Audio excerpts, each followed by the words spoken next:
મલ્લિકાર્જુન ખડગેના ગુજરાતીઓ પરના નિવેદનથી સાધુ સંતોમાં પણ આક્રોશ જોવા મળી રહ્યો છે।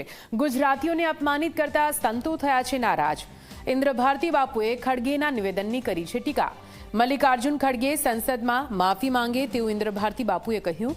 ગુજરાતીઓએ દેશને ઘણું બધું આપ્યું છે અને છતાં કોંગ્રેસ આ પ્રકારે ગુજરાતીઓનું અપમાન કરે તે સાંખી લેવાય નહીં તેવું સંતોનું કહેવું છે।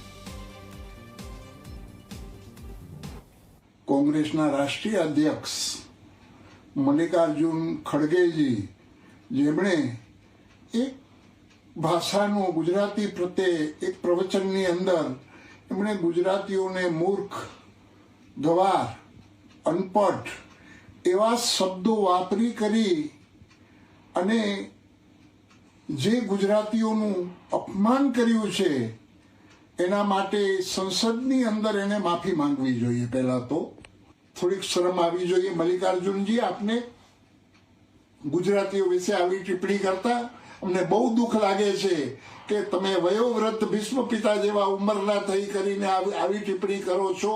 એ અશોભનીય ટિપ્પણી છે અને હરેક ભારતવાસીઓ, ગુજરાતવાસીઓને હું કહું છું કે મલ્લિકાર્જુન સંસદની અંદર ગુજરાતીઓની માફી માંગવી જ જોઈએ એને।